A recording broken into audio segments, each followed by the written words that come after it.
All right, guys, how's it going? You guys ready for this?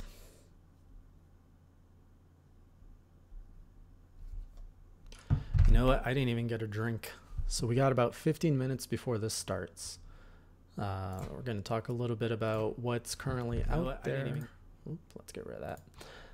And yeah, should be a good time. Oh, I got all the wrong hashtags in here. You guys can hear me okay, I assume?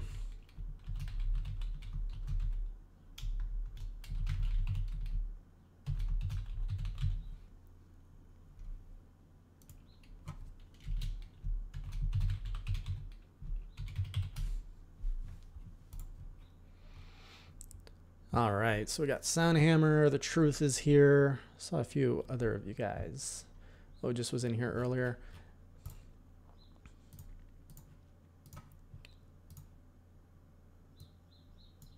Okay, let me go get coffee while we wait. Might as well put on some music. What can I put on for you guys? Let's get some hype music going. Oh, Tim's here too. Hey Tim, how you doing? What's some good music?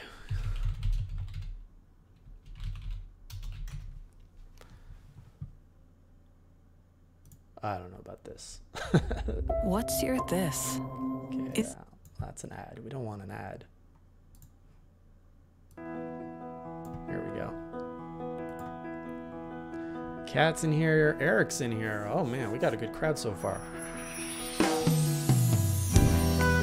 Look at that, and they start just as I put on my music. Okay, we'll listen to Google's music instead. This should be interesting. Okay, I gotta get my drink before, I'm doing good, Tim. I gotta get my drink before everything starts.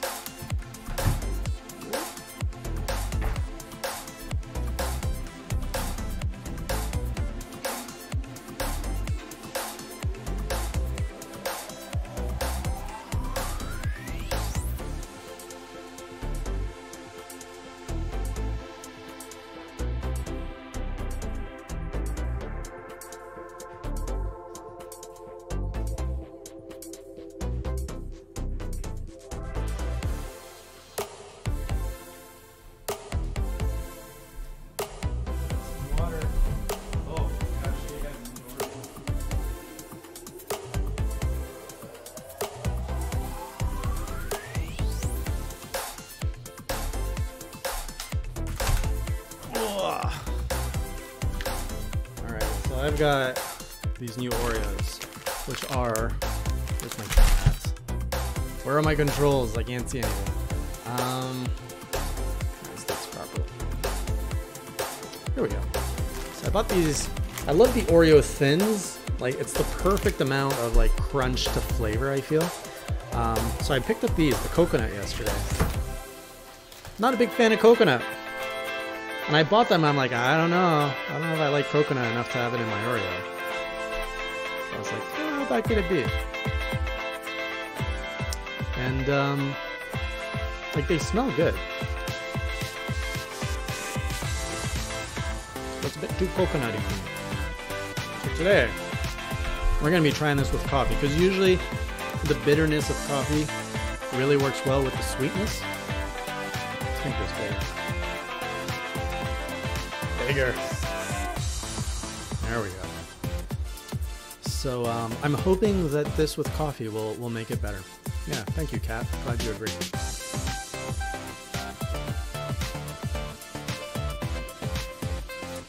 So today people, this could be the biggest like silent fart in history of gaming, or it could be a bang. It could go either way. I think what we're going to see, we're definitely going to see some hardware, because we saw Google has this case outside of GDC. I was late, I'm forgiven. So we're definitely going to see a piece of hardware. I don't think we're going to see a traditional console like an Xbox or a PlayStation.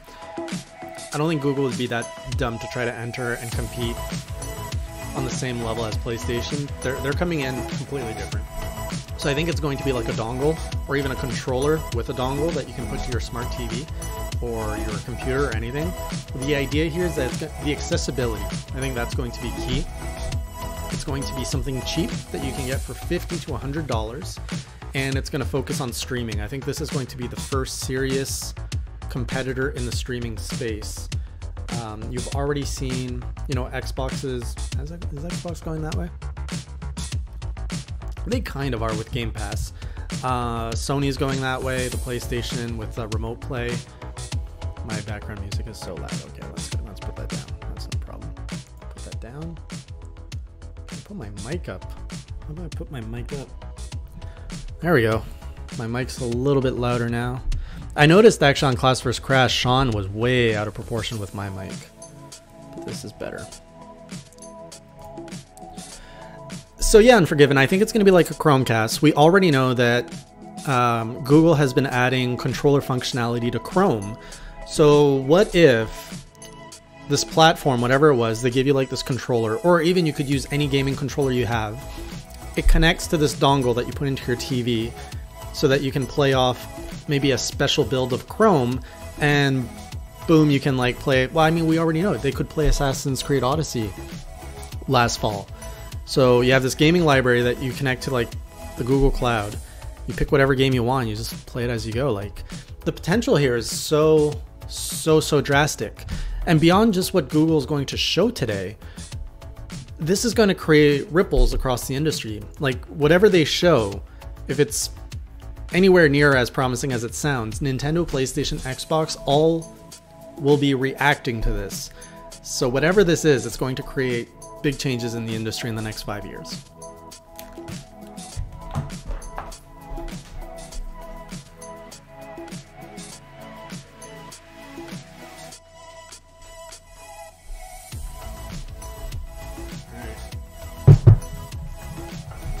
Kind of crazy. I used to go from, you know, a proper kid eating Oreos with my milk, and now I'm this swanky adult that has coffee and Oreos, which doesn't sound good when you think about it, but it matches surprisingly well.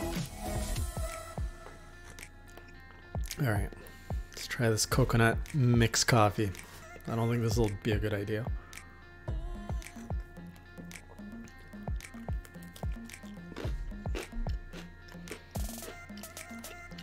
Guy knows what he's talking about. It matches well. The coffee with the coconut Oreo is way better than the coconut Oreo by itself. You have to like coffee though.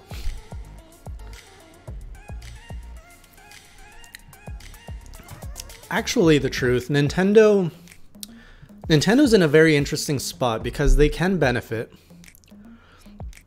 However, what my concern is for Nintendo is they are the furthest behind when it comes to online infrastructure. You know, Xbox, PlayStation, and even now Google have like decades of experience of trial and error of actually trying to make a robust, solid online experience and online platform. And Nintendo has, you know, the Wii had servers and stuff, but like it just launched its first online service in October to lukewarm approach. They're just now launching this NES library, well, since October. So in my opinion, Nintendo is the furthest behind everyone right now. Gintoki, yeah, I kept pushing the stream back because A, I did a mistake, and this Google event was an hour later than I thought, and B, I had some meetings at work, so I had to keep delaying.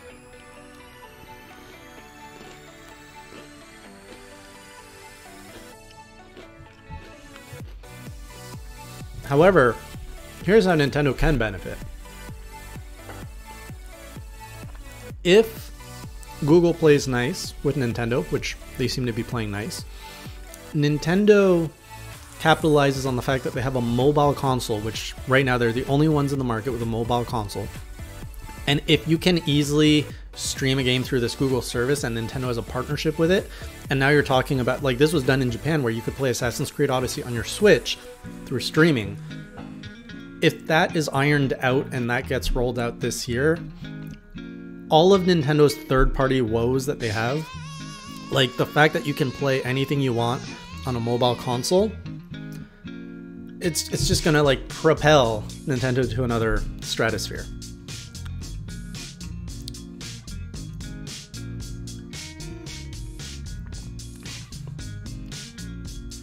Oh, what's going on here?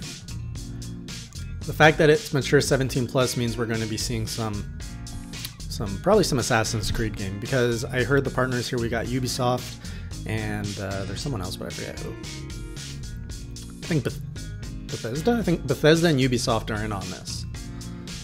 So, like right now when you think about it, porting any third-party game to Switch right now, what is the biggest downside? It's porting to a smaller architecture. Like, yeah, a lot of these games can run on a Switch, the games that, like third-party games that you see everywhere else, but it takes time, and you need to find a team like Panic Button, right? To actually do the work and port and downgrade things so that it looks good on Switch. Not every third-party developer necessarily sees much importance to that or puts that into their strategy. So if you could just stream everything to Switch, like now you're going to be talking about releasing games on all platforms day one. File sizes is another one, Ojis. Yes. Good point.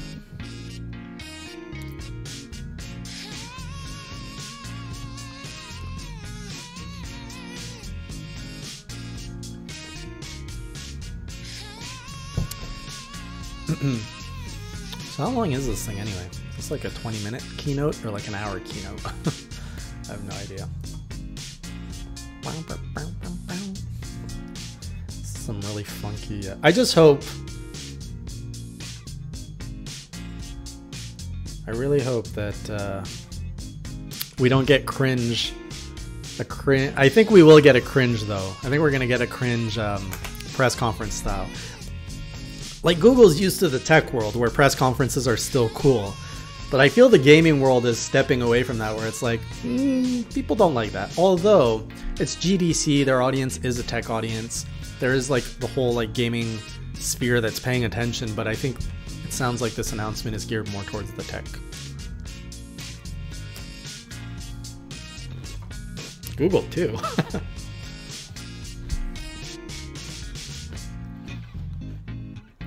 Gintoki, I think they would be really stupid if they did not tap into their existing Play Store library with millions of games. They're going to tap into that just so in their press conference, they can say we have millions of games from day one. And like they have all the architecture, they have all the code, they have everything there. It'd be silly not to. Because look what's happening on Switch right now. It's a mobile console, and all these people that built a mobile game are porting it to the Switch. So the line between mobile and console is definitely going to blur. That's another thing that's probably going to happen after today.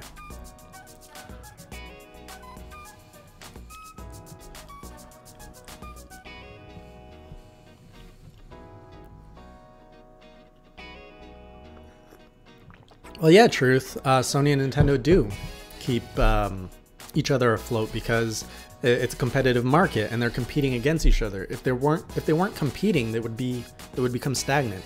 And that's kind of the whole beauty of competition, which is actually great to see Google step in.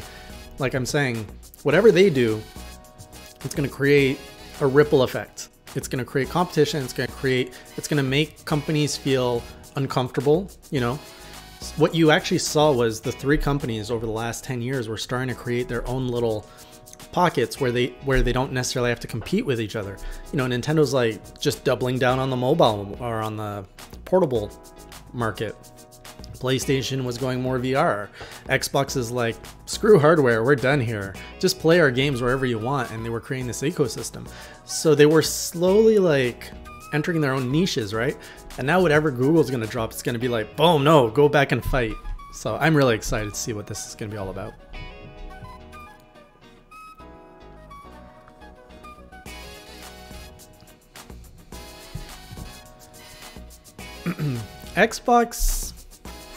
Is Xbox a third party? Xbox is not a third party. Xbox is in a bad place, but when you're up against a corner, like Xbox has just soaked up a ton of studios.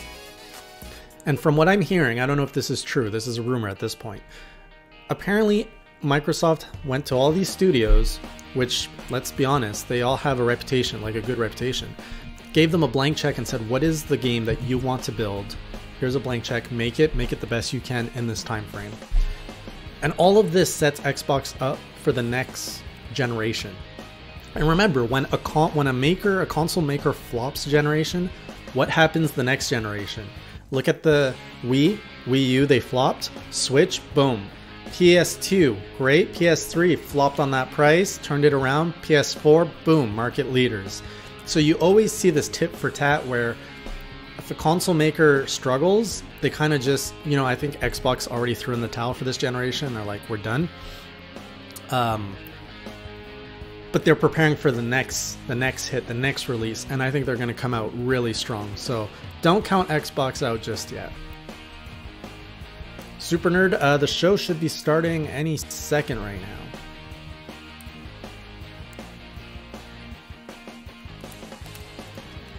I gotta get these things away from me. I'm gonna get huge from eating Oreos.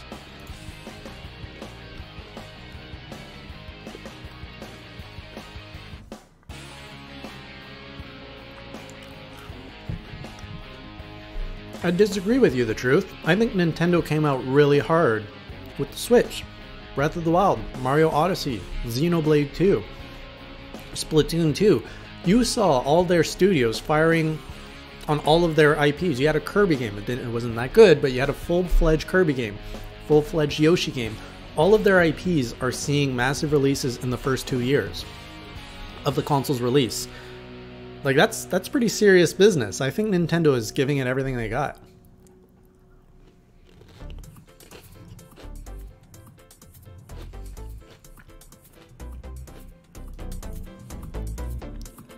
Hopefully that's not too loud for you guys.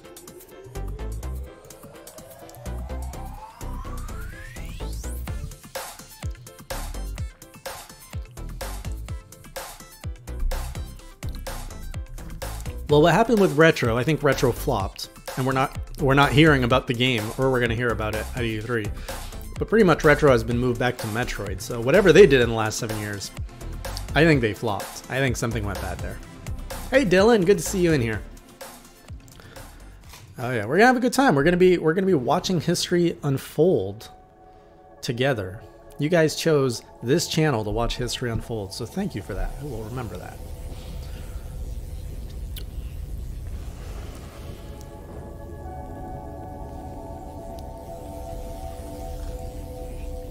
Crimson, it's a valid strategy, you know? Like, Amazon did the same thing, and now Amazon's top of the world. They're just by the competition. I don't like it. I'm not for that, but it is, oh, something is happening. They're drawing the Google cloud, the colorful cloud of Google. This is a really slow intro.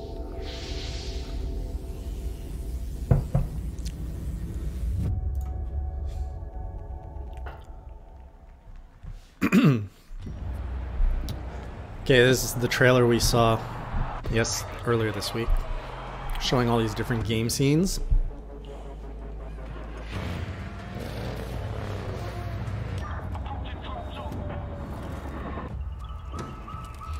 Agreed, Jose. Agreed. How's the audio? Audio okay? Guys, let me know if you need it turned up or down.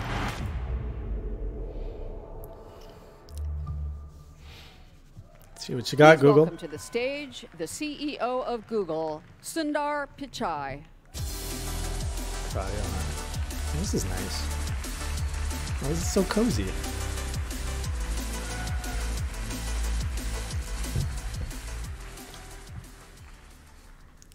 Good morning, everyone. It's great to be here. Okay, Thank you all for joining us. I suppose I should start out with a confession. I'm actually not a big gamer, though I do play FIFA 19 quite a bit. Dresses the elephant in the room, good. Really enjoy how immersive it is. Also play Ashes cricket quite a bit. Yes. And for those of you who are wondering what cricket is, it's kind of like baseball, but better. Another little known fact is that Google makes arguably the most played game on the internet today. It's the Dino Chrome game, mostly played when there's no internet connection. I didn't even know that was a thing. Not going to talk to you about the high-quality graphics and sophistication you all are used to, but it does have a lot of players, and I've probably logged more hours than I care to admit. While I'm not a big gamer, I do have the privilege of working at a company and leading a company full of computer science problems. For many Googlers, their journey with computers started with games. Games have inspired many generations of people to pursue careers in tech.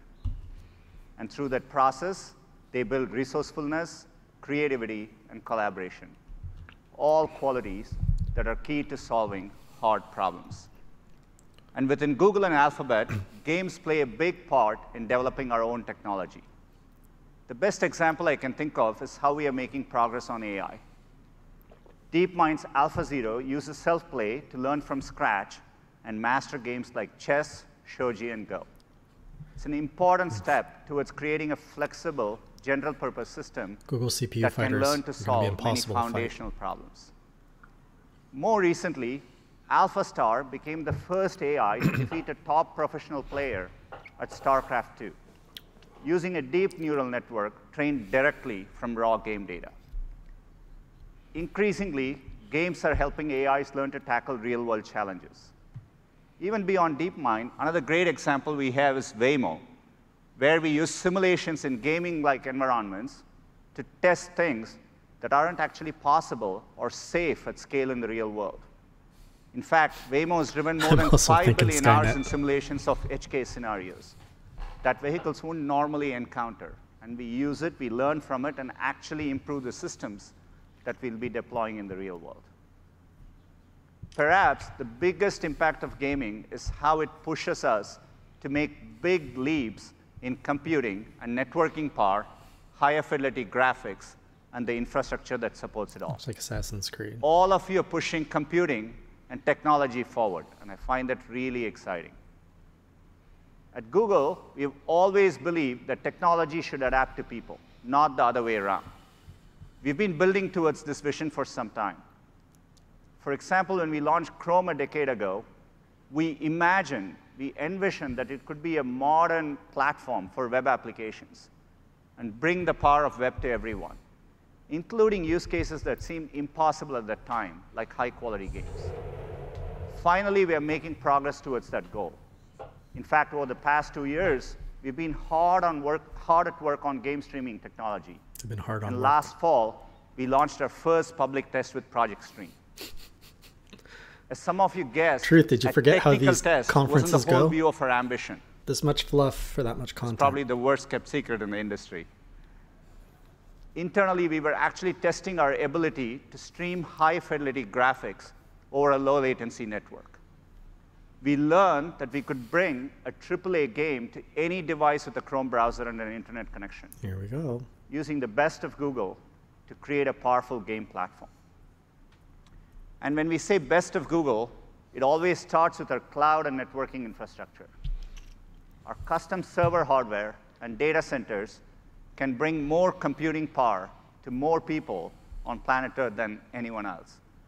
Today, we are in 19 regions and in over 200 countries and territories, connected by hundreds of thousands of miles of fiber optic cables. The best of Google also includes our open platforms that allow you to reach billions of people. With Google, your games will be immediately discoverable by over 2 billion people on a Chrome browser, Chromebooks, Chromecast, Pixel devices. It's going to be a busy indie corner. And we have plans to support more browsers and platforms over time. I'm not covering this platform. That's in addition to all the people playing and watching games across YouTube and Google Play.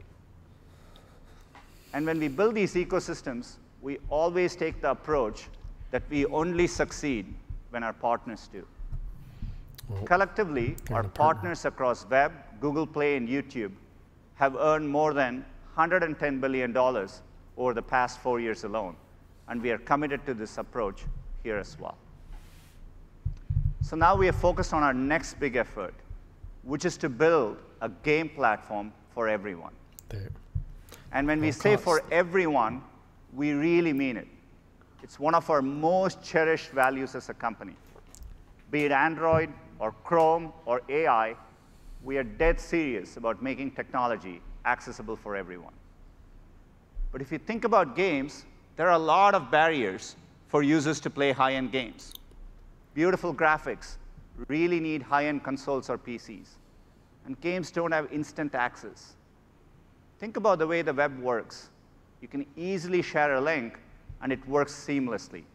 We want games to feel that way too. Instantly enjoyable with access for everyone.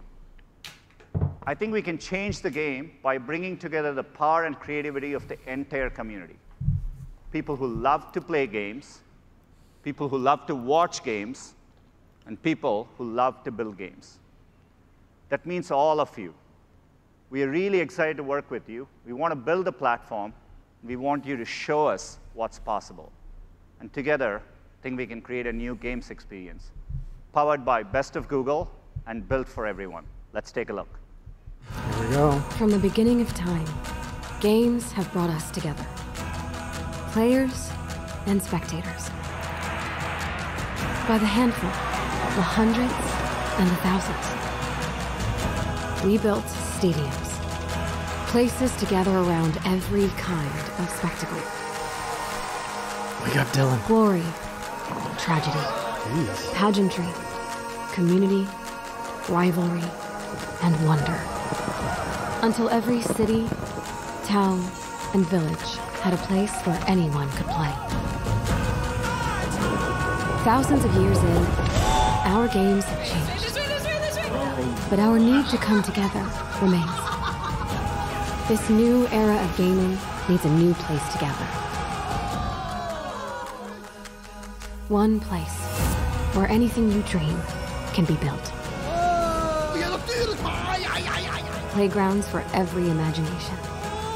One place where you and everyone you know and everyone they know will all play together. Let's go! Let's go, squad! Let's go!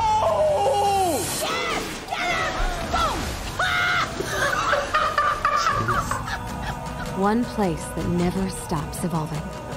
Where everyone will play. Where did he come from? And watch. Yes! High five! Strike! Bam! And create. Woo! Nice!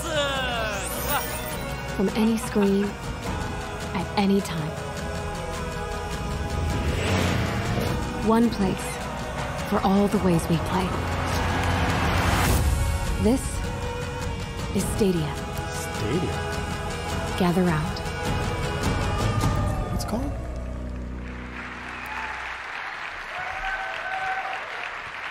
Stadia. Well, I've heard about that. The Stadia. Welcome to Stadia. We are so excited by this. To do this It's just well, the logo, that's all. It's important that we have the right people working on this, experts with deep history and heritage in games. That starts with Phil Harrison, who joined us about a year ago. He's a great leader and a great gamer. He's definitely someone who knows the difference between RPGs and NPCs. I'm going to pass the mic over to Phil to show you what we have built. Take it away, Phil. Thank you, Sundar. Hardware release coming. It's going to be small. It's going to be USB. Thank you, Sundar. It's such a pleasure to be here today, and thank you for joining us at GDC as we finally get to share Google's vision for the future of games, where the worlds of watching and playing games converge into a new generation game platform purpose-built for the 21st century, powered by the best of Google. Our vision for Stadia is simple. One place for all the ways we play. It's focused on gamers, inspired by developers, Look at those shoes. and amplified by YouTube creators. Those are some loud shoes. Today, our industry captivates over 2 billion players from all around the world. At the center of that community, its beating heart, are the game developers, the people in this room that create the most incredible game experiences that delight players with engrossing stories, it's nerdy, characters, and worlds through a dazzling display of technology, artistry, and magic. Does anyone actually listen to these words? Games are now the There's a single lot of biggest fluff. form of entertainment on the planet, one that connects a vast community across geographies, cultures, and language. And within that passionate community, there is a universe of people who love playing games, and there's a universe of people who love watching games. Hundreds of millions of people watch gaming content every single day on YouTube. But those two worlds are mostly disconnected, fragmented, and often independent of each other. Tell me about it. Our vision is to bring those Try worlds connecting a closer PS4 together, to YouTube. to connect game developers with players and YouTube creators in a look at way that that controller that only guy's holding. Google can, Looks like a creating Google a controller. richer and more vibrant gaming community for everyone to enjoy. Through the power of our data centers, the extraordinary reach and community of YouTube, and our investments in the fundamental technologies that are the foundations of the open internet, we offer a truly unique opportunity to combine these worlds. We will be handing that extraordinary power of the data center over to you, the game developers, where playgrounds for every imagination can be created. Our first public test of this came in October of last year with Project Stream, where we streamed a AAA HD game at up to 1080p and 60 frames per second over the internet from Google data centers to a Chrome browser. We were humbled by the overwhelmingly positive response from players who were able to join us on Project Stream. A huge thank you to those of you who participated in Project Stream and for your vital feedback. And also to the amazing people at Ubisoft for trusting us with the latest incarnation of their incredible game like that. I franchise, want to see details. Ubisoft has always been at the forefront of advancements in the games industry, and they have an incredible track record of success and creativity. And joining us here in the audience today, I'm delighted to welcome the CEO and co-founder of Ubisoft, Yves Guillemot. They literally play with everybody. Oh, that's a cool Pokemon shirt he's got. It is a Pokemon Go shirt, right? I'd like to thank Yves and his team for partnering with us, and to producer Marc-Alexis Côté and the entire Ubisoft Quebec studio for their masterpiece creation, Assassin's Creed Odyssey. Thank you for bringing your game to our platform, and The truth, remember, this is for a being the first game played by the presentation to public on developers, Stadia. not to consumers. As many of you experienced with Assassin's Creed Odyssey, we now have the ability to take a sophisticated, graphically intense AAA game and stream it to a Chrome browser running on a simple laptop without any sacrifice to the quality or vision of the game developer. As successful as Project Stream was, Wasn't our saying it like that, ambition is, Truth. of course, far beyond a single game. As we developed our strategy for this new platform, we asked developers how we can help solve some of the most critical challenges you face. There were three very clear themes that resonated. You told us you wanted to unleash your creativity without limits, get to the widest possible scale, and make it easier for people to connect with your games. We used these three themes to anchor our vision and build our platform architecture, and began to share it with the leading publishers and developers in the world. Now, let me show you how we have brought this vision to life. Show us. Imagine you are watching games on YouTube, and you discover the latest Assassin's Creed Odyssey trailer on Ubisoft's official channel on YouTube. You will notice the Play Now button.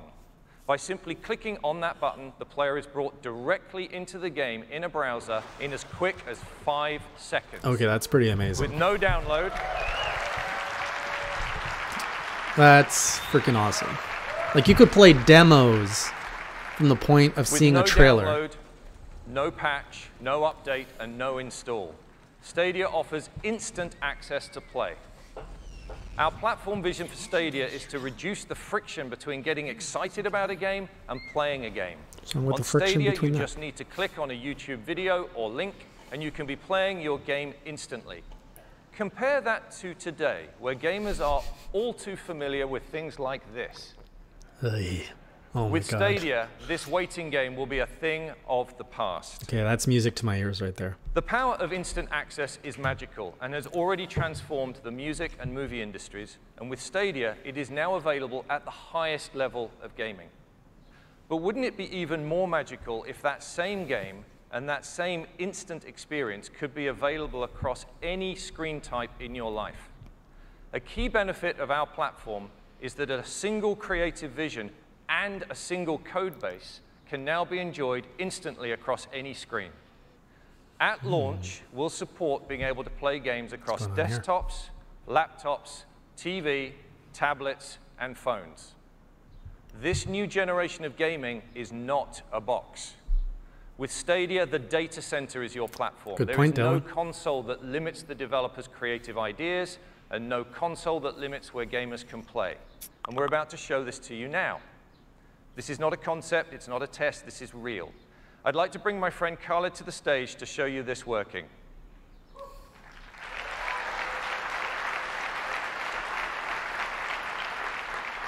Wow, look at these couches. So imagine you've just discovered that game for the first time. These aren't your You're running shitty it on theatrical the Chrome browser, seats. and here it is on a Pixelbook running the Chrome OS. There is basically no hardware acceleration on that laptop whatsoever. Notice the controller there on the right. And the game is running directly from our data center. It's then easy and instantaneous to Oh, come on. Don't do move this. that same game experience from exactly that moment That little lag, onto the that's phone what you're gonna get in here your on games. a Pixel 3 XL.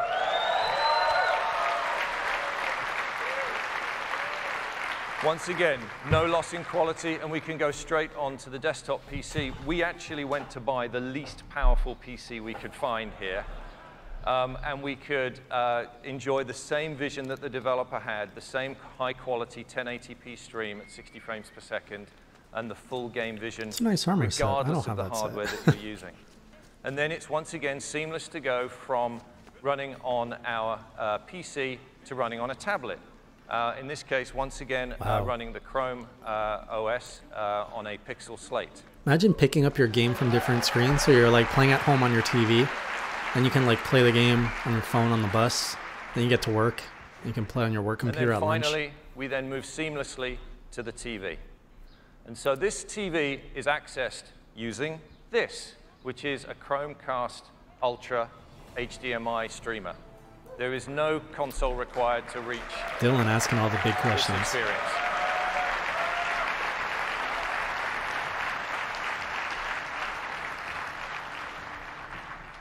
Thanks, Khaled. Great presentation.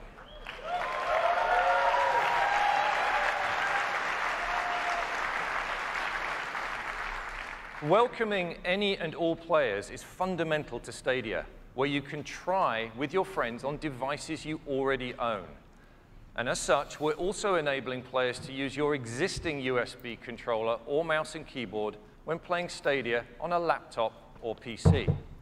I mean, there's going to be a lot of hiccups on this. We all know that that. barrier to entry, we will make it simple and easy for players who want to try Stadia for the first time. But of course, we will have our own controller that has been uniquely designed to enhance the experience for the Stadia player. I'd like to introduce you to the newest member of the Google hardware family, the PlayStation Stadia style controller. This looks like a. This looks exactly like a Switch Pro controller. Look at that. It's like the This is your same gateway to the thing. best of Stadia. It enables you to access the full Stadia experience, and there are many advantages to the Stadia controller. And the first is that it will connect through Wi-Fi directly to the game that is running in the Google Data Center. The Stadia controller identifies which screen or device you want to play on and links it with your game session running in the cloud, ensuring the highest possible performance and the best experience. I mean, it's a for good players. design, so I'm happy they went with the Pro In controller addition to design. the standard functions you'd expect to see on a modern game controller, the Stadia controller features two very important new buttons. They swapped the X and Y. Capture button is for sharing and saving your game experience back out to YouTube. The gamer can choose to share their experiences starting with a click of this button to themselves, to their friends, or to the world. They are in control. And the second one is the Google Assistant button. Pressing this button allows players to immediately access the controller's built-in microphone so they can get help from the assistant for special in-game features integrated by developers. Oh, that's a nice little touch down there. The Konami code. Our goal with Stadia is to help fuel developer creativity at every level. And next, we'll take a look at the incredible computing power we have custom built into our data centers that will further accelerate innovation. I'd like to introduce my friend and colleague, the head of engineering for Stadia, Marty. Like this, so much, Bill. this is new. This is going to be hiccups for like the first year, but the fact that The potential is amazing. Computing power we have put into our data centers that will change how we view what a game platform can be. In order to deliver an amazing experience for your games, we needed to bring powerful computing closer to users. We've built Stadia's architecture on top of the Google Data Center network, the same network that has been delivering search results to your fingertips in milliseconds for more than 20 years. Siggy, it's going to come down to price. Of fiber optic links and subsea cables between hundreds of points of presence and more than 7,500 edge node locations around the globe, all connected with our network backbone. Stadia is built on infrastructure that no one else has. More edge nodes mean the compute resources are closer to players, which results in better performance. We took that proven model and infused it with custom-designed, purpose-built gaming hardware, creating the most powerful and connected gaming platform. I mean, this is what the industry has been heading Each of towards Stadia's data for the last few center years. is composed of interconnected racks that deliver the high-power graphics, memory, and storage needed to run the most demanding games. Only with Google can you apply the power and flexibility of data centers to game development. This architecture is the foundation for this new generation of gaming. We've been testing this technology privately within Google for years. For our initial public test with Project Stream in 2018, we delivered up to 1080p 60 frames per second with stereo audio. When Stadia launches, we will have increased performance significantly to support resolutions up to 4K at 60 frames per second. You know, I really don't care about 4K. Whenever anyone says it and people applaud, like, you don't care. You don't care about 4K. And in the future, get lost. we'll be able to Nobody stream cares. games in up to 8K resolution. We know there are not that many homes or TVs in the world that have 8K today. But we also know the widespread adoption of 8K is inevitable. We have built our platform to scale up with the highest performing networks to deliver the visual quality demanded by future generation of gamers and game developers. Yeah, Dougie, it's not a console, it's a platform like YouTube. What's even more exciting is that in addition to the stream you get as a player, there is a second simultaneous stream at 4K 60 frames per second that you can frames per second to share are directly more to important YouTube from the Stadia data center. Than Meaning your gaming pixels. memories will be saved at the highest possible quality. Stadia is not constrained by the limitation of traditional console systems. Instead, we have built a truly flexible, scalable, and modern platform that allows us to push performance beyond what was previously considered possible. This architecture gives us even more flexibility to scale. And thanks to fast transfer speeds between the Stadia instances in our data center, our platform can connect instances together to dynamically expand the capabilities along with the need of your games. Ooh, good point, As a developer, Bloodwalker. you're used to being forced to tone down your creative ambition that are limited by the hardware. This could be a big game changer for Twitch, yeah. Is that the processing resources available will scale up to match your imagination. In this new generation, the data center is your platform. Better not bomb the data center. We've partnered with our friends at AMD to build a custom GPU. I'd like to personally thank Dr. Lisa Su, AMD President and CEO, who is here with us today. Lisa and her team helped us design a chip to bring you more than 10 teraflops of power, which we've coupled with a custom CPU teraflops. to make up a single Stadia They're back. instance. And here's how the graphical power of Stadia compares to the top 2 consoles in the market. You can see, thank you. So many teraflops. Oh my God. Can't handle. You can see Can't that handle all the these single Stadia teraflops. instance is a big step forward. 10.7 teraflops is more powerful than the top 2 consoles Nobody of the previous generation cares combined. about teraflops. Does anybody care? Am I wrong? Stadia will be using the Linux operating system and the Open Graphics API, Vulkan. One up, John. They And announced when it comes to the game Stadia. engines, we are excited to announce that we have partnered with Unreal, who will be fully supporting the Stadia platform. We're also partnering with Unity to bring full support for the two most popular and familiar game engines to our development community. This is going to take a while to take off. With an amazing array of familiar middleware that you already use to power your game development, including the most popular physics engine, Havoc. Huh. Like the fact that all of this is ground zero. Of our partners now. And of course, this list will continue to grow over time. With this suite of tools, game development can evolve as quickly as the imagination of content creators. To achieve that, we're providing multiple ways to make games for Stadia. You can develop on our cloud, your cloud, and at your desk. Our goal is to make Stadia the most flexible development environment ever put together. Mm-hmm. And that power is, of course, used to create the best content. Our first guest is from a company known for creating the most sophisticated and impressive gaming experiences in the industry that always demand the most of every system they run on. What's this little box? We had the chance to give our friends at id early access to our tools and technology. Oh, please don't. It's my absolute pleasure to welcome to the stage executive producer from id, Marty Stratton. What game do you think they would... id Software is kind of strange to... Thanks so much for having us here, Phil and Majd. I'm honored to be part of a team at id that has spent more than 25 years on the bleeding edge of technical innovation.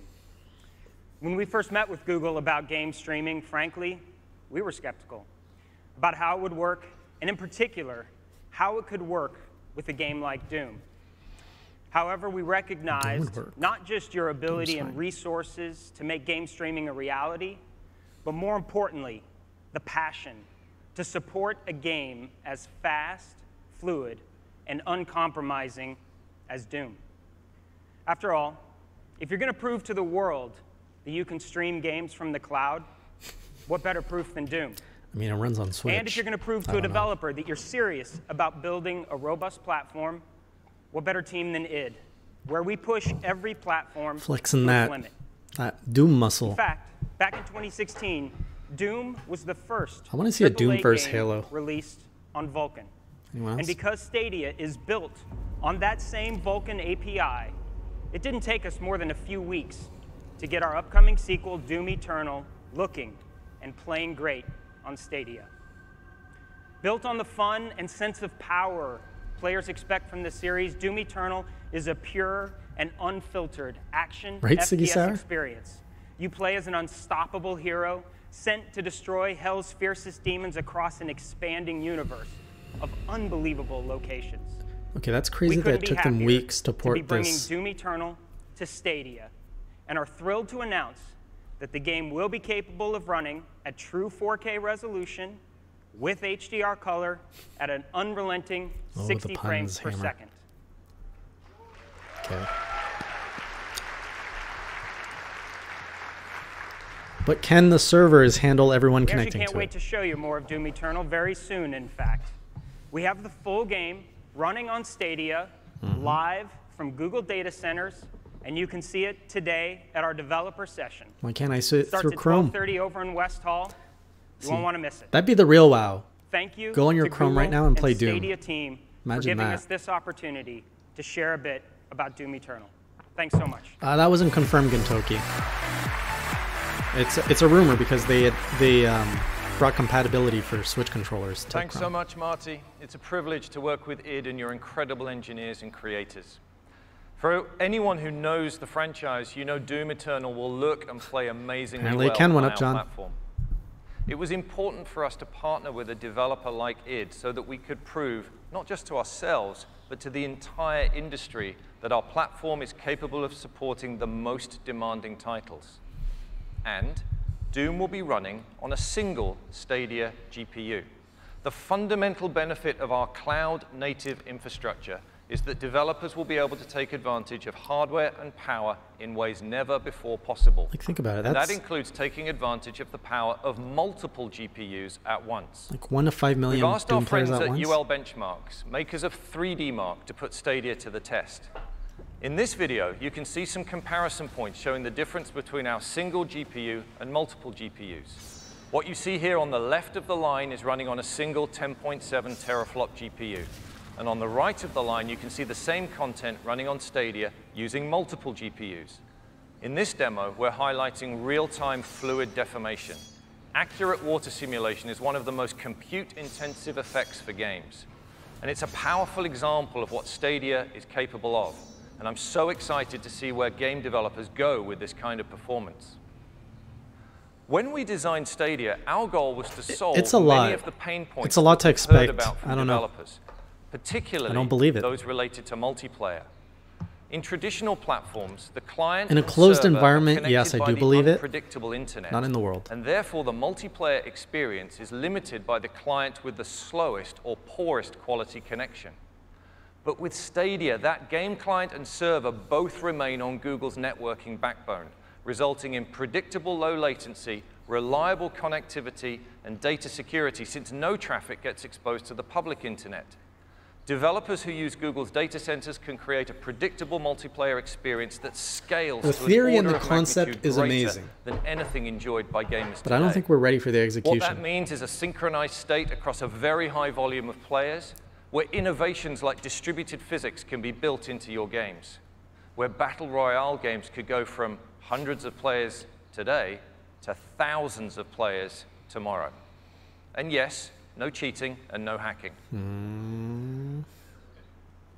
Google has always believed that the world is a better place when we are able to connect without barriers.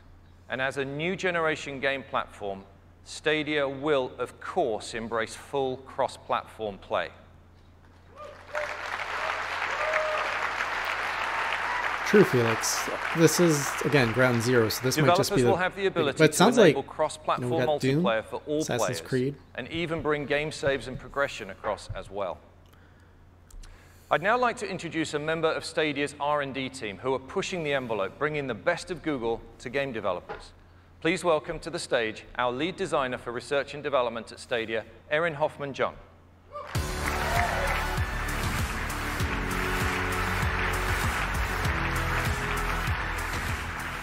Thank you, Phil. One of our team's favorite comments about Project Stream was a tweet that described Stadia's technology as the work of wizards. And we are incredibly fortunate to work with wizards every day, bending their magic toward games. I'd like to take you through a few technologies and features that we've been working on that are going to enhance the game development process for developers big and small. The first one is focused on multiplayer. Stadia not only provides high-performing multiplayer experiences from player to player, but also allows developers to create new, gorgeous gaming environments. Our friends at Tangent Games have been working with us on a technical proof of concept that you can see here behind me. They spent a few short weeks creating this beautiful multiplayer world with a persistent, massively destructible environment. It is a raw demonstration of scale and power using the best of Stadia technology, where every piece of the environment in this multiplayer world is destructible using real-time rigid body physics. Why isn't it using destroying Google's anything? unique infrastructure, developers can create games built to house hundreds of players with low latency and perfect synchronization. This demo will be available on the show floor if you want to check it out this week. As we were building the platform, we collaborated with individual developers, but we also thought about trends in game development. When we thought about our most treasured gaming memories, something kept coming back, something that we'd lost. When modern games start to push the boundaries of current hardware, rendering 2 or more scenes simultaneously becomes too resource intensive, and so split-screen couch co-op has been fading from gaming. But when all of your clients are in the cloud, couch multiplayer has new life again through Stadia in what we're calling Stream Connect. In the past, the resources required to execute split-screen co-op have required developers to sacrifice more of their creative goals. With Stream Connect, we're making it possible to realize split-screen multiplayer without any performance penalty. Behind me, you'll see a technology proof of concept that we built at Google. It's called the Night Forest, a co-op demo with asymmetric player roles. I mean, it looks beautiful. It looks beautiful. I one believe hunter on the ground in all and of the a power. aerial player. I believe in all the Set up in a standard GPU. split-screen view. I don't believe in the Each connectivity, of though. these screens is powered by a separate Stadia instance. But what would happen to squad-based games if developers could allow players to call up the views of their teammates on demand? or utilize any polygonal surface as a receiver for another player's video stream. What? Stream Connect makes this possible with extremely little effort on the part of the developer, bringing dynamic squad-based gaming into easy reach, even for very small teams. All right. We've shown This is you boring 3 me, so views, sorry. but we can keep going. I'm going to talk over this. We can keep adding streams and The ideas here are coverage great, player. but I think we're 3 to 4 years away from this Now really that like it could peaking go as the beyond mass seeing market into players' promise worlds. that they're What if promising you could right now. interact with them? Here we have our streams configured into a command center, where a 4th player can coordinate the movements of our drone, scientist, and hunter characters. Now that coordinator is reaching into the world and placing a beacon to call attention to a particular location, seen Keep instantly by the other dreaming. players. Stream Connect is just one of the ways The idea Google working is to great. support The developers future in creating is more there. immersive and creative experiences, whether bringing back But it's going to effortless take time. touch-based co-op This is or going to take inventing 10, 20 years to entirely roll out. multiplayer games. Our next technology demo focuses on the power of the Google Cloud and machine learning, and how they can have an impact on accelerating developer creativity. Every developer feels the burn. I mean, I'm of already pre-production thinking like to if get this to a works the way game's it does, graphics Sean and I can actually we think properly Google's play machine learning and technology cast might have some answers. like class versus class Here sessions to and talk about games it is a developer known for creating without all the some amazing, complexity stylish, that we have. and celebrated independent games, including Deadlight, Rhyme, and The Invisible Hours. Please welcome Chairwoman of Tequila Works, Luz Sancho. Tequila Works. Oh, these are the guys that I think Tequila Works is the company that developed Rhyme. Thank you, Erin. I am very excited to be here for the unveiling of the Stadia platform. This lady There looks are so like she many needs more different sleep. benefits that Stadia delivers to all developers, big and small, and particularly for a studio like ours. At Tequila Works, we are very proud of the art styles of our games. It's something we spend a lot of time perfecting. Our development cycles typically last 24 months, and as you can imagine, a large part of that time is dedicated I don't want you to see me in defining the 4K, art style of the John. game. We are particularly proud of There it is, Rhyme. Its visual Beautiful game, by the identity way. Highly created recommend if you can a play it. lasting impression with our players. The ending will make you cry, But though. it took us Warning. a long time to get to that final style.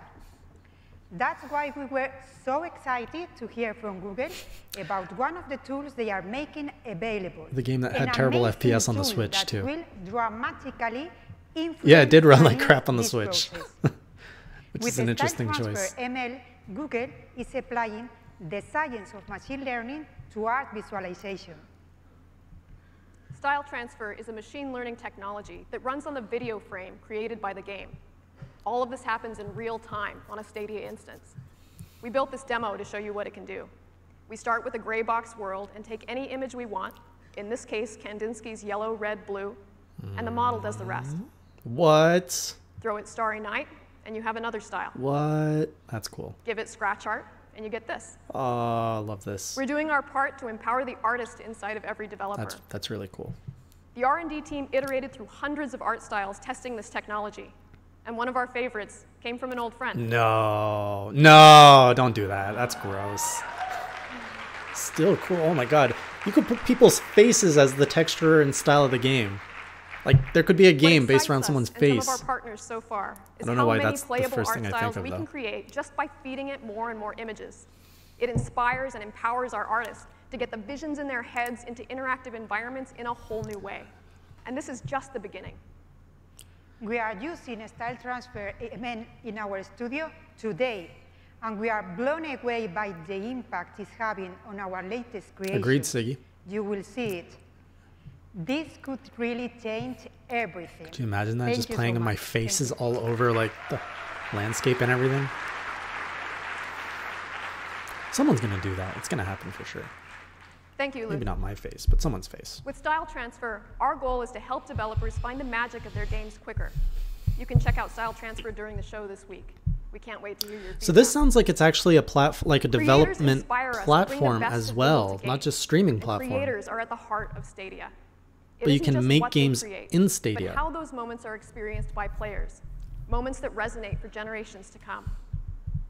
The last feature we want to introduce today is another special experience made possible by the cloud. It's called State Share. And here to talk about it from Q Games is Dylan Cuthbert.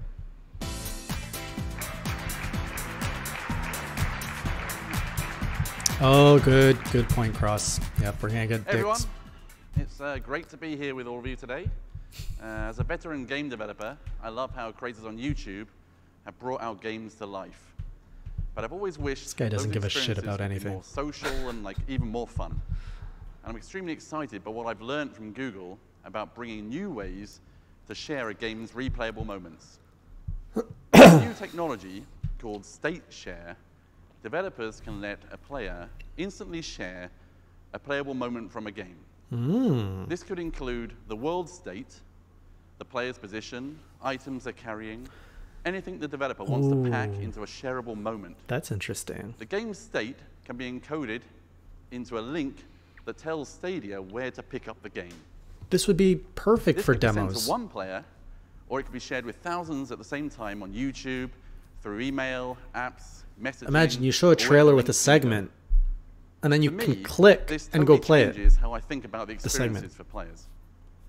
I can create moments specifically for this kind of sharing. Challenges to beat my incredible speed runs, or chances for other players to also experience those same tough boss battles. I can build as many shareable moments as I want, and let the internet turn my whole game into an infinitely replayable treasure hunt. This could be huge. I was so Or it could be like intrigued Google with Plus. the possibilities of State Share that I designed a brand new game around it, and it's the biggest title ever for Q Games. Right now, it's still under wraps, but I can't wait to reveal more about this game later this year. Thank you very much. Thank you very much.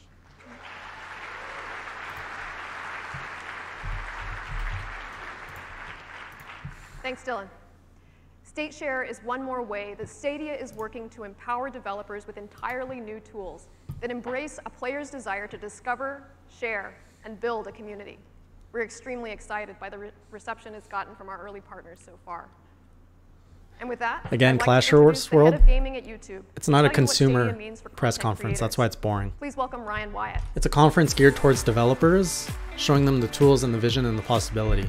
They're not trying to sell you or me anything right here. I'm very excited to be here. That's why there's no hype. Stadia. As you've heard, Stadia is about delivering the best developer experience so that the best games can be made. See, But developer we're also experience. committed to making sure we have the best creator experience so that the entire community gets stronger together. YouTube is where people come to watch gaming. More than 200 million gamers come to YouTube every single day to engage with their favorite games. That's us. It's us. They're talking about us. And they come because of the community of gaming creators and viewers who have turned YouTube into the gaming platform that it is today.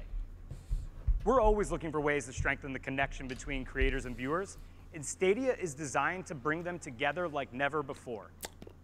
They're missing my Gaming has always been face the backbone from of that, YouTube since the that screen. platform first was founded in 2005.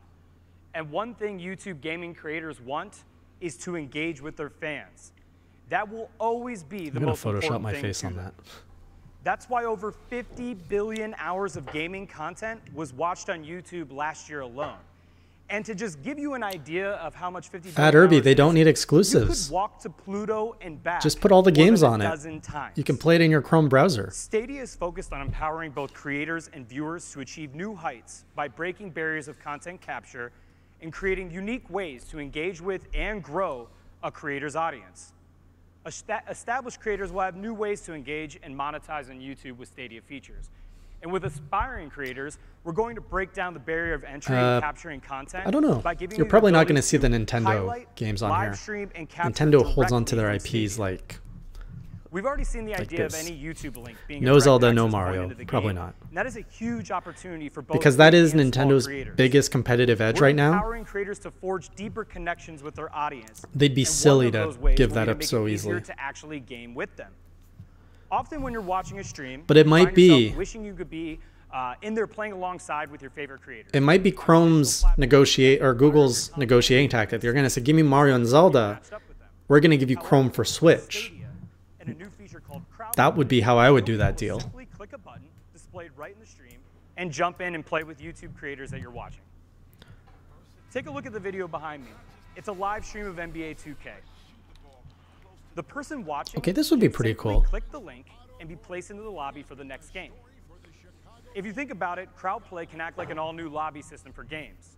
And with Stadia, YouTube becomes the ultimate discovery and engagement tool for content.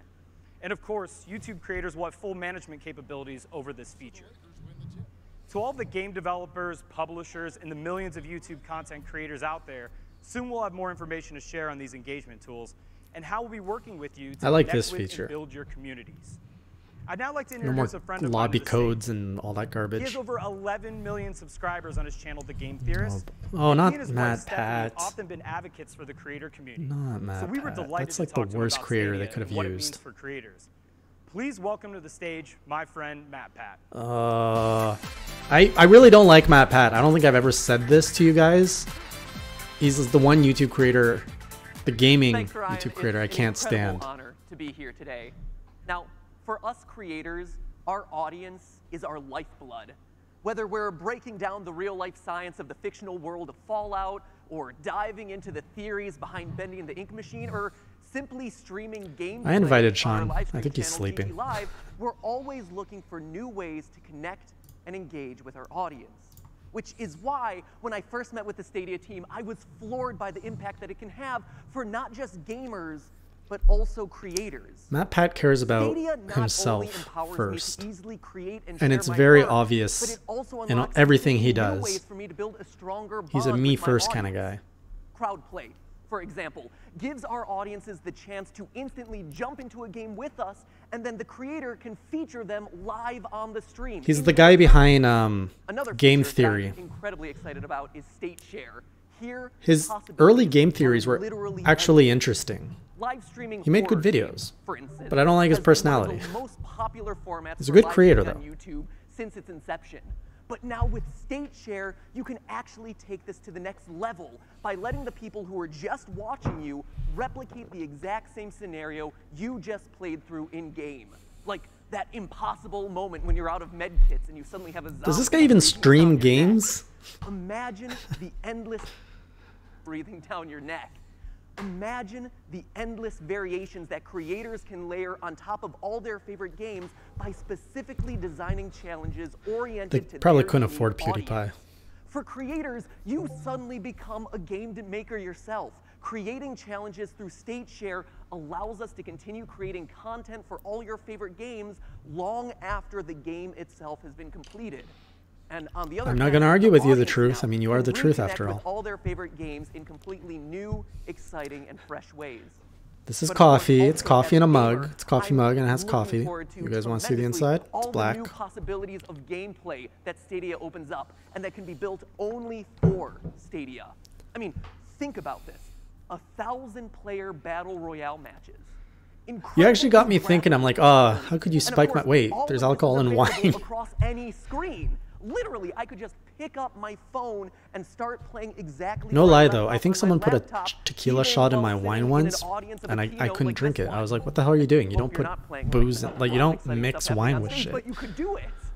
Stadia just truly unlocks new opportunities to create, share, and engage across YouTube. I am personally thrilled about what Stadia brings to the table, how it unites technology and entertainment in completely new ways that we have never seen before, and in ways that can only be possible through the combined Also, I didn't hear a powers single of thing this Google guy said. and YouTube. I feel like he just So repeated I thank everything. the Stadia team for having me in here today. I can't wait to see what else you guys have in store, and I'll see the rest of you on the floors of GDC.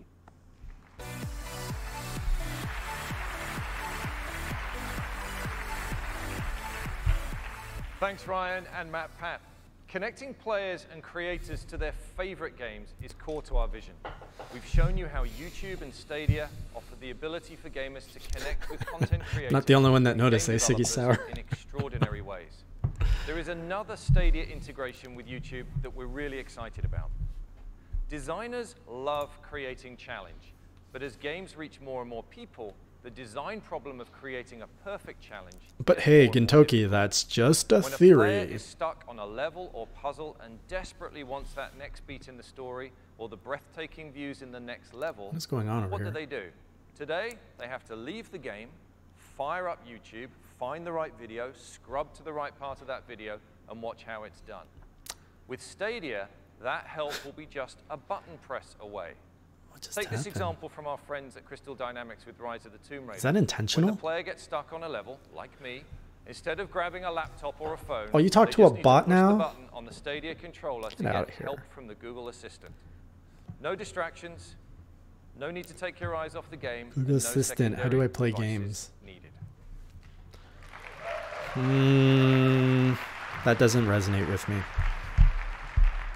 It's another deep way in which we're connecting players with the games they love.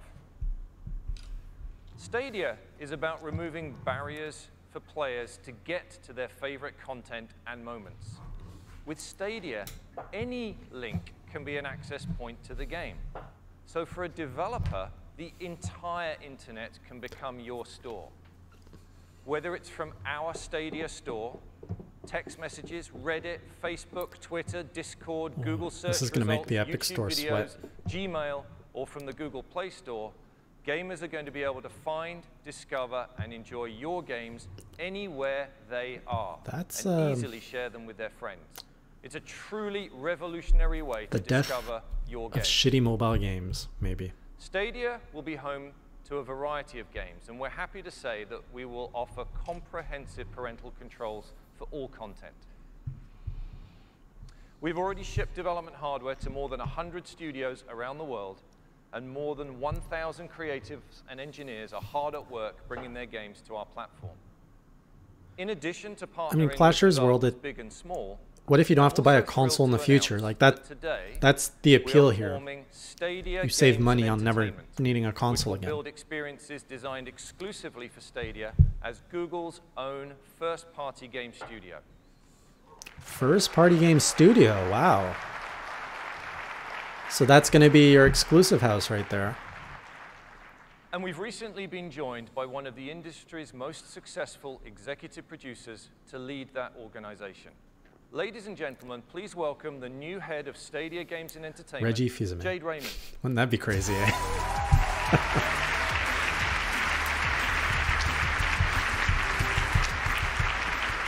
Gintoki, it sounds like the service would be free. Thank you, everyone. But you pay for the game. I'm so honored to be here at the unveiling of Stadia. In my career, I've been lucky enough to work with some of the most talented and passionate developers in the world.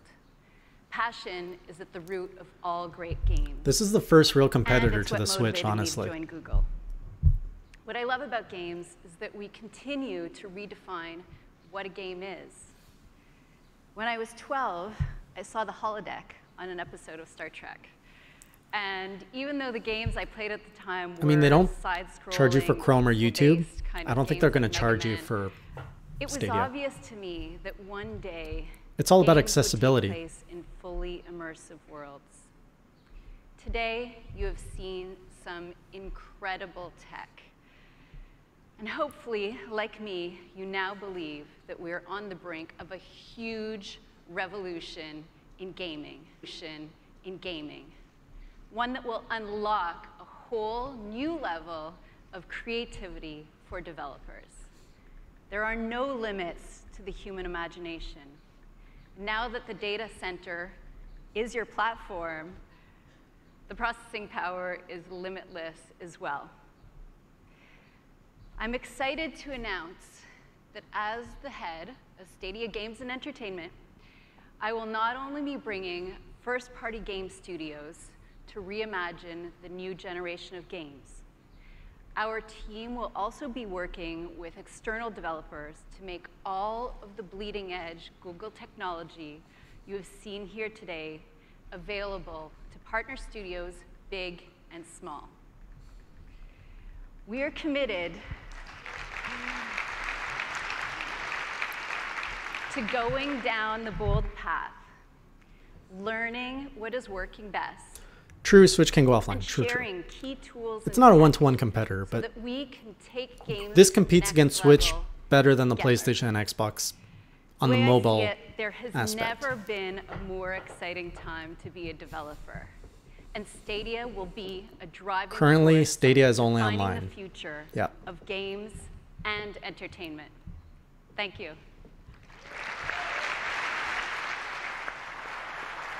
So you can see Game Pass is going to be the and a direct very warm competitor to welcome this. to Google.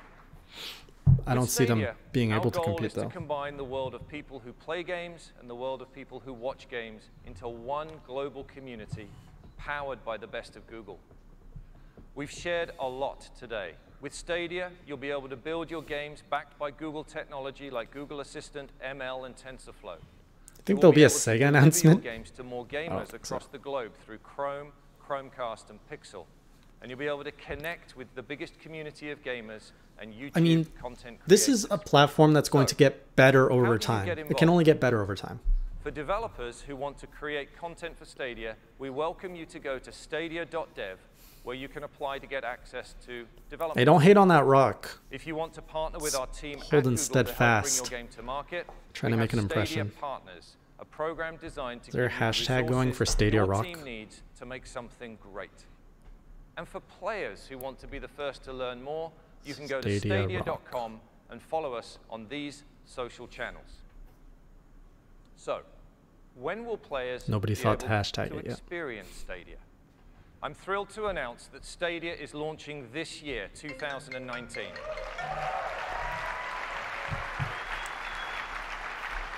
That's not too big of a surprise. We will launch first in the US, Canada, the UK, and most of Europe. It's been my privilege today to introduce Stadia on behalf of the thousands of Googlers who've worked tirelessly to bring this vision to life.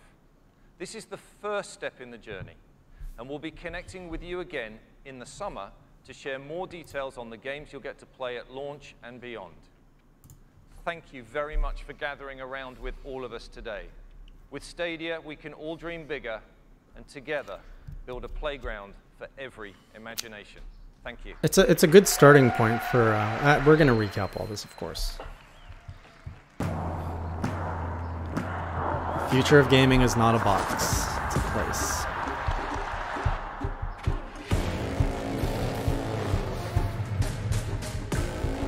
It's a GDC talk. I mean, you guys had to, I don't know what your expectations were, but it was definitely a presentation towards developers, and developers is where you start revolutions because they're the ones building the games.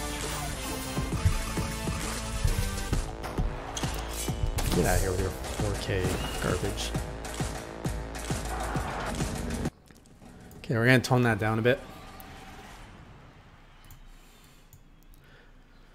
Let's break this down. I'm probably going to explore this topic clearly a lot more with Sean when he when we do our next class versus crass. But this is big. This is big for the industry. This is not going to be something that changes. Like you're not going to see this take off in 2019. You're going to see seeds being sown in 2019. And you're going to see other companies that have to adjust to this strategy. And in 5 years from now, it's just going to keep growing. Just like YouTube was an idea 10 years ago and it wasn't, you know, everything it is today. It's going to be one of those platforms where, yeah, of course, if you live in the urban centers where there's Google Fiber and all that, you're going to be the first adopter and you're going to be able to take advantage of it. It will probably bring more gamers into the scene. It will create more gamers. But I don't necessarily see this being a console killer because it still hasn't addressed some major issues like, you know, what happens when the power goes out? What happens to, if you're not connected online, if you want to play offline? What if you know, how does, a lot of people don't necessarily like just buying things online. They want to have a physical copy. And it's interesting. Like, I think this is going to make a lot more waves with people who are playing PC or casuals. Like, that's going to be your first entry. I think those that are on consoles are going to be the last adopters to this thing if it gets good enough. So Felix, the input lag, apparently the input lag wasn't that bad when they ran the Assassin's Creed tests. But what I'm concerned with is, you know, you saw these massive server farms. And they've already talked about, you know, these teraflops and how much GPU you have. But think about it. Think about one rig running a really good game. And that's like a, you know, $2,000 rig usually for a PC. And that's for one player to play. So now imagine you've got a game like, you know, you got to have a farm that supports 1 million, 5 million people playing Doom. At the same time, you need to support 30 million players playing a game like Fortnite and another like 50 million players playing Apex Legends. The scale of processing that puts together is mind-boggling. I can't imagine they are anywhere, and I could be wrong here, but I can't imagine they are anywhere close to being able to satisfy that level of demand. And I don't think we're like, I think they're years away from being able to do that.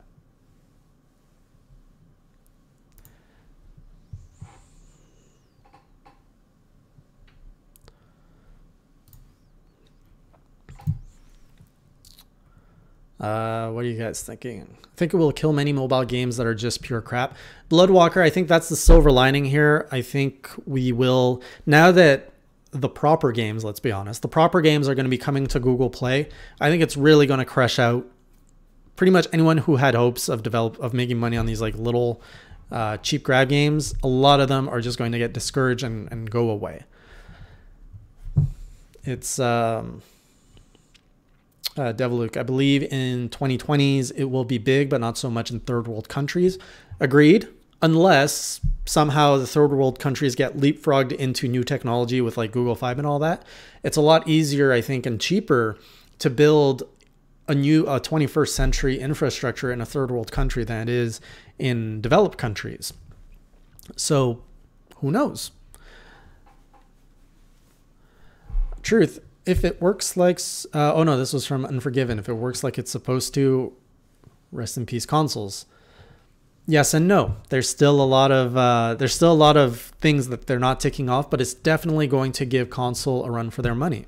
I could see a lot of people, you know, leaving this. I was someone that never used to believe in digital and buying digital games, and now all of my games are digital. I really rarely buy physical. So if this, and as a content creator too, if this platform helps make my content more accessible or lets me interact with you guys more easily, like this is going to be very attractive for content creators. You know, just when we're playing Smash, if you guys can just click a button and boom, you're playing Smash right there, like while you're watching on YouTube, that's crazy. That's really good. Versus, you know, booting up your Switch, entering the code. Where's the code? I'm telling you where the code is. You're entering it. The lobby's full.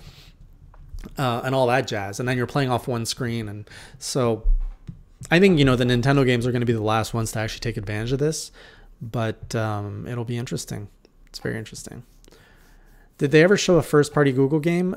No, because I think the first party Google studio was just founded in the last, like their executive there that they showed at the end, I think she was just hired a few months ago, so she's probably just starting to build this team together. So they're probably a year away from even like starting on a solid project.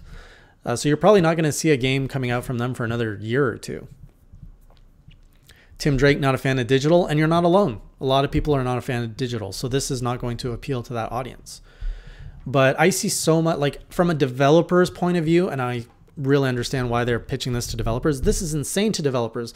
The fact that you can show a trailer and that the trailer becomes a link to your game, whether that's a demo or the full purchase of the game, is crazy. It also completely changes the way that you market your game, where the trailer shows something, you click a button, you are thrown right off, like, you know, let's say the trailer is the cutscene, if you will. You click the button, you're now in the demo.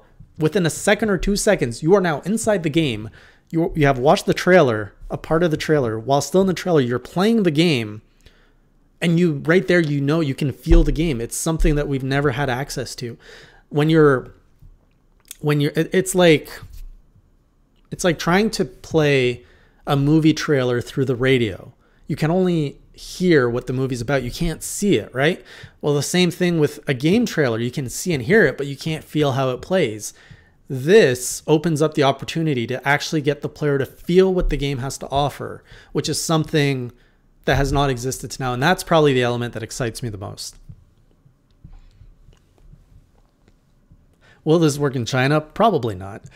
You know, we're in an age too where the internet rules are completely being redefined. So a lot of stuff could change there. Google is all about, you know, opening up the web and stuff. And we've really seen this rise of accessibility, but I think we're starting to see the turning point of the web and governments getting more and more involved, and businesses and capitalism just shutting down the web. And I don't know, like if that whole political aspect of the web takes off the way it's going, that could actually kill something like Stadia. Could it realistically load in 1 to 2 seconds? Even on a high-end PC, loading times are a thing. Okay, so could it realistically load in 1 to 2 seconds? It's not dependent on your computer.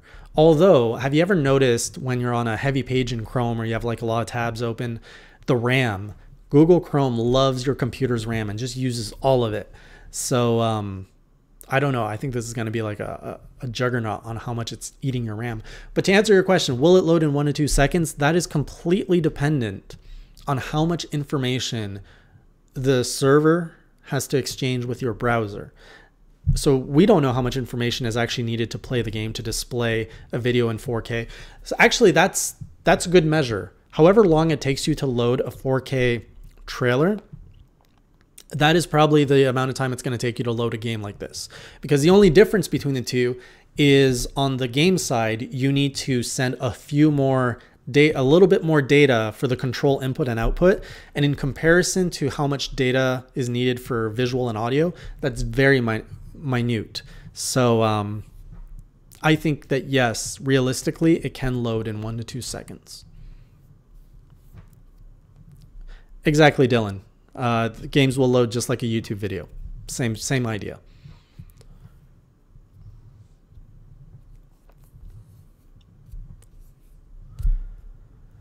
Yes, I'm sure like every developer in that room was super excited. It's going to be interesting to chat about this with Sean, because he's actually messaging me on Messenger. And he's like, you're going to be hyped. You always are. You are predictable. That literally told us nothing.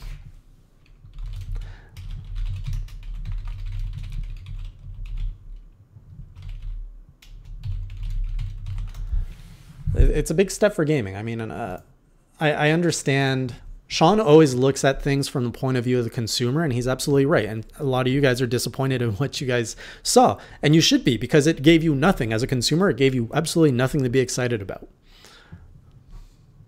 Right, Kat, it wasn't a consumer event. Correct.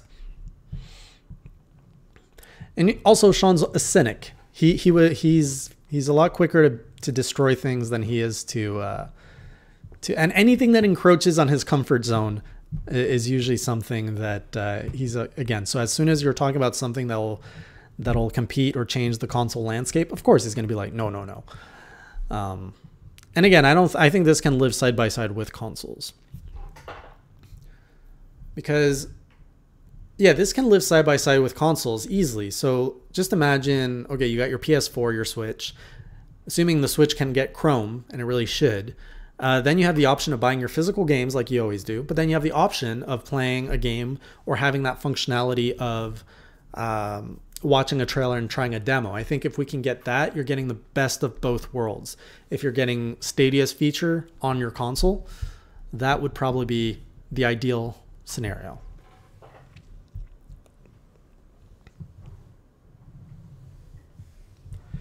Definitely is cool, Dylan. Otherwise, I would be in my house right now, which I am. I'd just be alone and going like, oh my God. And I'd be tweeting and talking to people who don't know or care about gaming in any capacity. So it's good that I can actually share my excitement and my thoughts with you guys. And I love hearing your thoughts and ideas. I mean, you guys were calling out a lot of good ideas there. Dylan, there was like, you were a good cynic calling out all of the flaws in the system. I like that.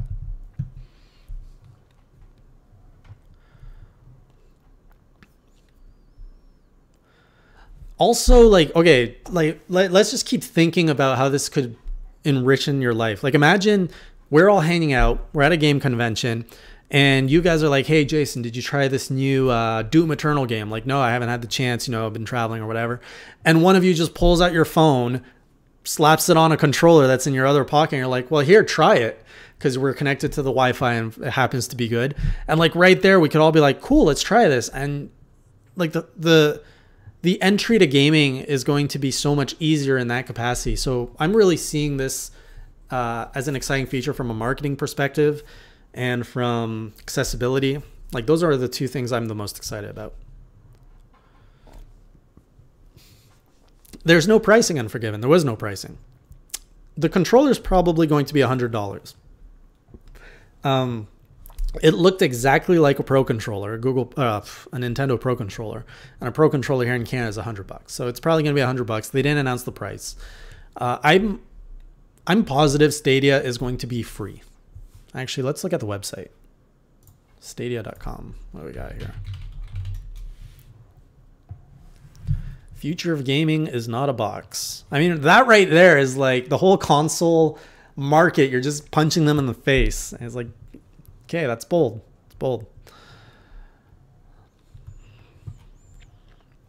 Game where you want, when you want. I don't think that's gonna have as much appeal as they think. Up to 4K HDR. We all saw how that worked out for Xbox. New ways to play via YouTube and beyond. This is the big one for me. Always getting better. Agreed. Play instantly. That's going to be really good too. Yeah. Pretty simple. It's going to be interesting to see this develop. How much are the games? Are they free with controller service? The whole pricing component, that's going to be all part of marketing strategy. I suspect like a new game that launches like Assassin's Creed in space or whatever, it's going to be across the board. You get on platforms or Stadia, it's probably going to be the same price. It's probably going to be a $60 US purchase. I suspect just like it would just be like buying it from Steam or from the eShop. This is just a different store. Stadia becomes like a different store that gets linked to like your Google account that now you own access to this game. I think that's how they're going to make money. Like what this takes away is the cost of hardware when they're saying accessibility. Another way, Kat, that yeah, they could do it like that. They could do it as a subscription model where they say you have all the games and you're just paying us a month. But I think that would be ludicrous. And I think the developers would be really against that because they would be losing way too much money. Like for a new game to come out and for Google to collect all that money and then try to divvy it out amongst developers, they wouldn't be making that much more money. They'd be making a lot less money. So I don't think it's going to be a subscription service. Think YouTube, like when you want to buy a video, right? You can watch a film or a movie on YouTube, but you have to buy the rights to that film, right? It's usually like $3 or $4. I think it's going to be that concept more than a subscription model.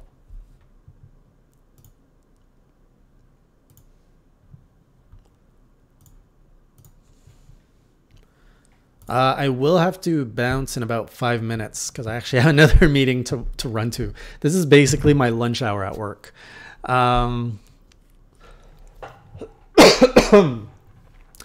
Ojis, I feel like this will be a more direct compare to Xbox's rumored streaming service for next gen. I mean, like I said, it's clashing with everything. This is a big thing that's just kind of stepping on everybody's toes, and they're not shy about it. $20 a year, that's all I want to pay. I mean, your internet connection alone is going to be $100 if you want to have the quality of stream that you need.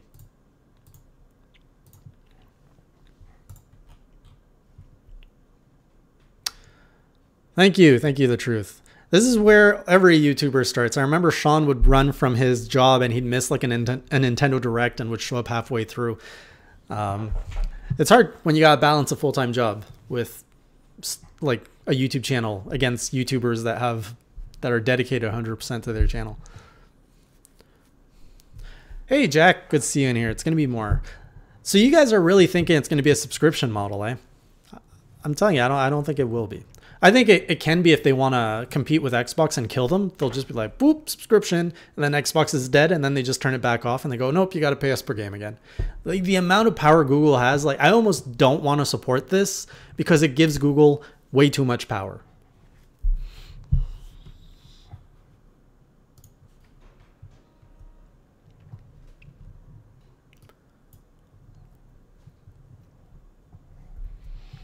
Thank you, Felix. Appreciate that.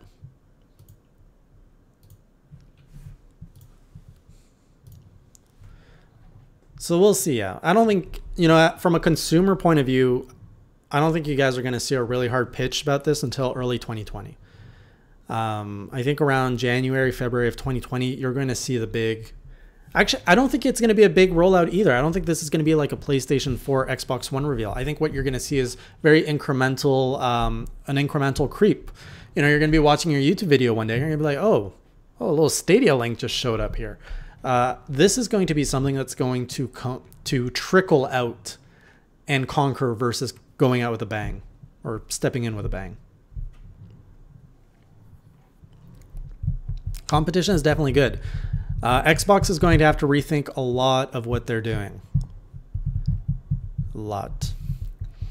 But yeah, the biggest thing I want from this now is I want Chrome on Nintendo Switch. Like, if I can get Chrome on Switch, you're going to get all your first-party Nintendo games, and you're going to get all the high-quality third-party games, and the Switch is going to be a powerhouse because then you can play offline, online. It's gonna cover everything you need. Because what is everybody's like biggest complaint about the Switch? Oh, it's not strong enough, being one of them. The fact that like Stadia says it doesn't matter, you don't need hardware. You don't need to have hardware in your hands that's strong enough. I mean, you can play any game you want right up on your phone. That can easily translate to the Switch. And now you're talking about, yeah, this could definitely put the Switch in a whole new level of competition.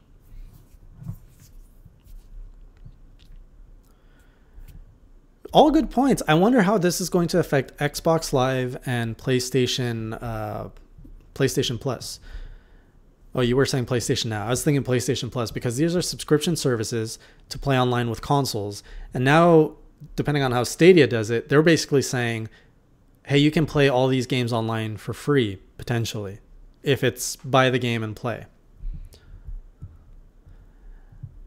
Devluke, I don't think it's going to be regional. I don't think there's going to be a regional difference. Like it's the internet. It's wherever they can get their data server. They're going to launch it.